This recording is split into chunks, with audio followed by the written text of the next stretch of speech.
हम्म। अस्सलाम वालेकुम नाज़रीन, आप देख रहे हैं प्रोग्राम अंदर की बात मुज़म्मिल सोहरवैदी के साथ। मैं हूं आपकी मेजबान इकरार अयाज। हमारे साथ मौजूद है मुज़म्मिल सोहरवैदी। अस्सलाम वालेकुम सर, क्या हाल है आपका? And welcome to the show. बिल्कुल ठीक ठाक। आप सुनाए, कैसी तबीयत है आपकी? ठीक, अल्लाह पाक का शुक्र है सर। काफी अहम डेवलपमेंट्स देखने में आई है पाकिस्तान में, तो होती हैं, अब पड़ोसी ममालिक में भी हो रही हैं और उनके पड़ोसी ममालिक में भी हो रही हैं। फॉर इंस्टेंस बांग्लादेश की सूरत हाल पर बात करेंगे आज। बात करेंगे कि शेख हसीना वाजिद ने इस्तीफा दे दिया, फिर वो भारत फरार हो गई। उसके बाद सर फिर डीजीआईएसपीआर की प्रेस कॉन्फ्रेंस, उसके बाद गवादर धरने पर भी एक बार फिर से बात करेंगे आज के प्रोग्राम में। तो पहले बात करते हैं बांग्लादेशी वजीर आजम के इस्तीफे को लेकर। और पाकिस्तान में एक जमात के सपोर्टर जो है इस पर काफी रिएक्शन दे रहे हैं, तो इस मुतालिक आप क्या कहेंगे?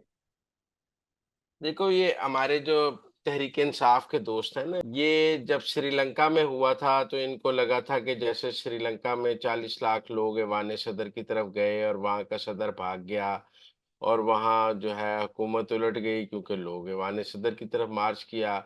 तो इन सब ने श्रीलंका को आइडियलाइज करना शुरू कर दिया और इनका ख्याल था कि पाकिस्तान भी श्रीलंका बन जाएगा।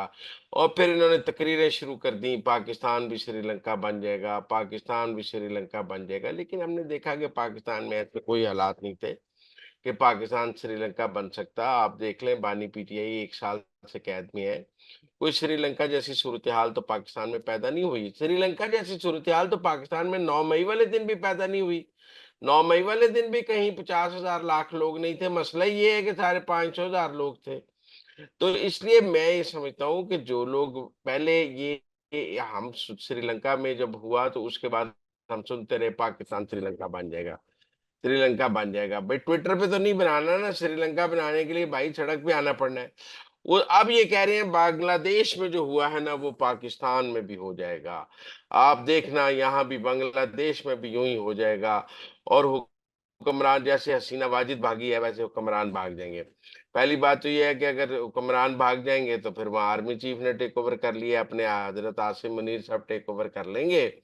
तो वो भी कोई हमारे तहरीक इंसाफ के दोस्तों के लिए अच्छी खबर तो नहीं होगी कि आसिम मुनीर साहब टेक ओवर कर लें, क्योंकि अगर उन्होंने टेक ओवर कर लिया तो फिर वो 9 मई के किसी मुल्जिम को नहीं छोड़ेंगे। और वो मार्शल लॉ लगना तहरीक इंसाफ के खिलाफ है, कोई नून लीग या पीपल्स पार्टी के खिलाफ नहीं लगना। लेकिन मैं फिर भी समझता हूँ कि आप जिस तरह श्रीलंका को मिसरीड कर रहे थे उसी तरह बांग्लादेश को मिसरीड कर रहे हैं।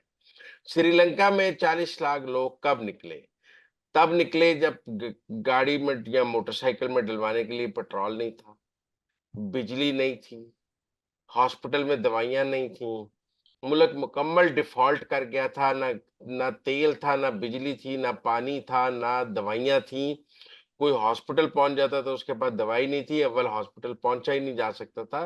तो मुल्क एक बिल्कुल जैम हो गया, डिफॉल्ट हो गया। तो 40 लाख लोग निकले और उन्होंने वाले सदर पे हमला कर दिया। अब बांग्लादेश में क्यों हुआ है? बांग्लादेश में भी एक बहुत बड़ी नाइंसाफी हो रही थी कि वहां जो हुक्मरान जमात थी शेख हसीना की, उसने नौकरियों में 30% कोटा रखा हुआ था अपनी जमात का।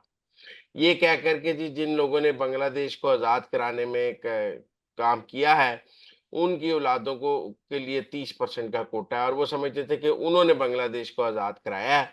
लिहाजा जिस बंदे के पास, नालायक बच्चे के पास उनकी जमात का लेटर होता था उसको कोटे पे नौकरी मिल जाती थी, और लायक बच्चों को वहां नौकरी नहीं मिलती थी। एक सियासी जमात के खत पे नौकरी मिलती थी जो कोटा था शेख हसीना वाजिद की जमात का।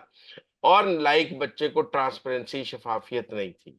टेक्निकली ये इस कोटा सिस्टम के खिलाफ वहां के नौजवान निकले, पढ़े लिखे नौजवान, कि उनकी कोई, मेरा मतलब है, उनको मेरिट पे नौकरियां नहीं मिल रही थी। उन वहां मेरिट जो था वो खत्म हो गया था। उस पर तहरीक चली, लेकिन उसके बाद सुप्रीम कोर्ट ने वो कोटा सिस्टम खत्म किया, लेकिन तब तक बहुत देर हो चुकी थी, शहादतें हो चुकी थी, लोग मर चुके थे, और उसके बाद आज शेख हसीना वाजिद को जाना पड़ा। लेकिन पाकिस्तान में तो ऐसी कोई नौजवानों की तहरीक मौजूद नहीं है। कोई किसी सियासी जमात का 30% कोटा नहीं है। कोई लोग निकलते हैं जब उनकी जात के साथ नाइंसाफी हो रही हो। श्रीलंका में भी आम आदमी के साथ नाइंसाफी हो रही थी। वो किसी सियासी जमात के लिए नहीं निकले थे, किसी सियासी रहनुमा के लिए नहीं निकले थे। बांग्लादेश के लोग भी कोई खालदा जिया के लिए नहीं निकले हैं, कोई जमात इस्लामी के लिए नहीं निकले हैं। वो अपने हक के लिए निकले हैं कि उनको नौकरी नहीं मिल रही थी। उसके बाद जो है वो परेशानी में थे, तो वो अपने लिए निकले हैं। लोगों के साथ जब खुद उनके साथ ज्यादती हो रही हो, तो वो ऐसा करते हैं।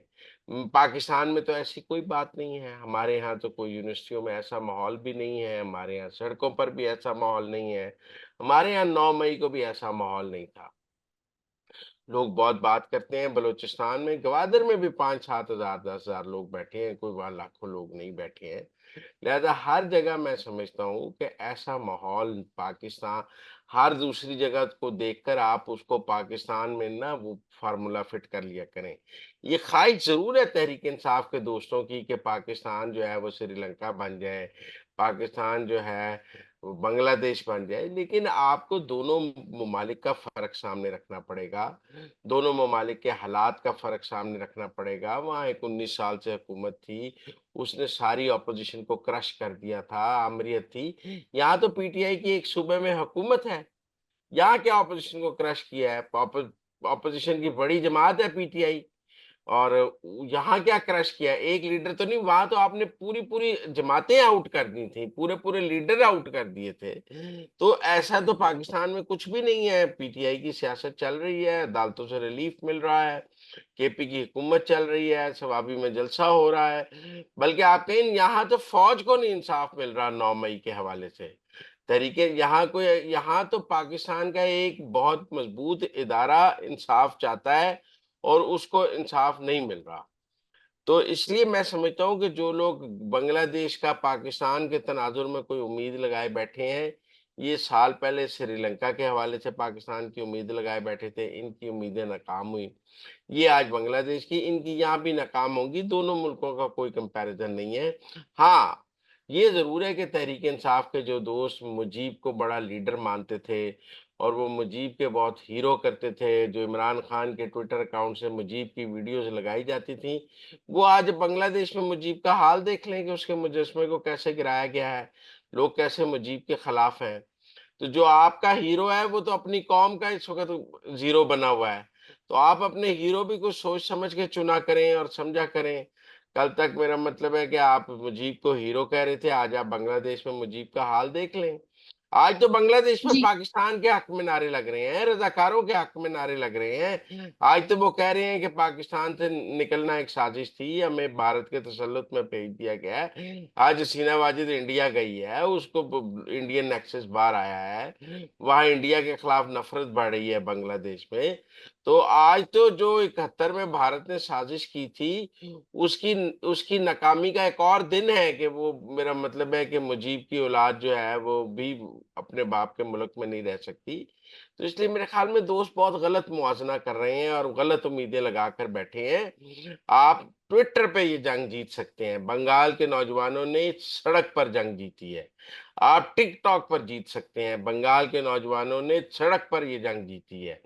ये ट्विटर या टिकटॉक की जंग नहीं है, और आपकी सारी जंग लड़ रहे हैं ओवरसीज, जो लंदन में, अमेरिका में अपने कमरों में कंप्यूटर पे बैठ के गालियां निकाल कर और एक माहौल बना रहे हैं और जंग लड़ रहे हैं। वो आपके लिए डियाला के बाहर नहीं आ सकते।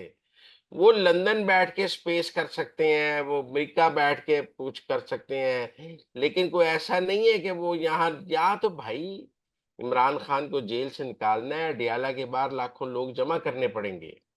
आप जमा कर लें, कल जेल से निकल आएगा। आपको सड़कों पे हज़ारों नहीं लाखों लोग लाने पड़ेंगे, लेकिन आज तो वो नहीं ला सकते। तहरीक-ए-इंसाफ हज़ारों लाखों लोग 9 मई को भी नहीं ला सकी थी। इसलिए मेरे ख़्याल में गलत मुवाज़ना हो रहा है पाकिस्तान और बांग्लादेश का, जैसे पहले गलत मुवाज़ना हुआ पाकिस्तान और श्रीलंका का। सर आगे बढ़ेंगे, कुछ बात करेंगे डीजीआईएसपीआर की प्रेस कॉन्फ्रेंस को लेकर। तो उनकी जानिब से एक बात फिर से वादे कर दिया गया है कि ये जो 9 मई के मुल्जिमान हैं, उनको ना रियायत दी गई, ना दी गई है और ना दी जाएगी। ये पैगाम जो हमारे दोस्त जो है ना वो लगे हुए थे कि इमरान खान की डील हो गई, इमरान खान की फौज से बात हो गई, फौज और इमरान खान के दरमियान मामला तय हो गए, वो इमरान खान ने फौज के हवाले से ट्वीट डिलीट करने का फैसला कर लिया। ये उन सब का जवाब था। ये उन सब का जवाब था कि 9 मई के मुल्ज़मान फौज के नजदीक तो 9 मई का सबसे बड़ा मुल्जिम इमरान खान है। अगर फौज 9 मई का मुल्जिम इमरान खान को नहीं मानती तो फिर क्या सनम जावेद को 9 मई का मुल्जिम मानेगी? क्या आलिया हमजा 9 मई की मुल्जिम है? फौज के नजदीक तो 9 मई का मरकजी मुल्जिम इमरान खान है, जिसने ये सारी साजिश और फौज के खिलाफ बगावत का प्लान बनाया है। अगर फौज जब ये कहती है कि हमारी 9 मई के मुल्जमान के हवाले से पॉलिसी वाज़ेह है, तो वो कहती है हमारा इमरान खान के हवाले से पॉलिसी वाज़ेह है। जब वो कहती है 9 मई के हवाले से हमारी पॉलिसी में कोई तब्दीली नहीं, तो फौज कह रही होती है कि हमारी इमरान खान के हवाले से पॉलिसी में कोई तब्दीली नहीं। जब फौज ये कह रही होती है कि हम 9 मई के मुल्जमान को नहीं छोड़ेंगे, तो वो कह रही होती है कि हम इमरान खान को नहीं छोड़ेंगे। तो ये को आलिया हमजा सनम जावेद की लड़ाई नहीं है। 9 मई का मरकजी मुल्जिम फौज की नजर में तो इमरान खान है ना, जिसने ये सारी नफरत फैलाई है। तो फौज अगर इमरान खान को ही छोड़ देगी तो फिर बाकी को पकड़ने का क्या फायदा है? सर आगे बढ़ते हुए कुछ बात करेंगे गवादर धरने को। तो सर गवादर इंटरनेशनल एयरपोर्ट की, जैसा कि आपको बताया था, इनॉग्रेशन करीब है, जिस तरह आपने उसके पिछले प्रोग्राम में भी बात की थी, लेकिन अभी भी जो गवादर धरना है वो जारी ही है, खत्म होने का नाम नहीं ले रहा। जी, ये बड़ा ट्रिकी सा मामला है। वहां पर खवातीन बैठी हैं और फौज खवातीन पर कोई एक्शन नहीं लेना चाहती। लेकिन मैं समझता हूँ कि गवादर धरना दरअसल पाकिस्तान की मईशत के खिलाफ धरना है। उनको वहां से उठना चाहिए। अगर आप मिसिंग पर्सन्स के लिए भी बैठे हैं, तो ग्वादर की बंदरगाह पे तो मिसिंग पर्सन्स का कोई एहतजाज नहीं बनता। आपने करना है, आप आ जाएँ, पिंडी इस्लामाबाद में कर लें, क्वेटा में कर लें। ग्वादर की बंदरगाह पे तो आप सी पैक को रोकने के लिए बैठे हैं। फौज ने भी आज यही बात की है, डीजीआई एसपीआर ने भी यही बात की है। तो नाज़रीन, ये थी आज के अंदर की बातें। आपसे मुलाकात होगी अगले प्रोग्राम में, तब तक के लिए हमें दीजिए इजाजत। अल्लाह निगहबान।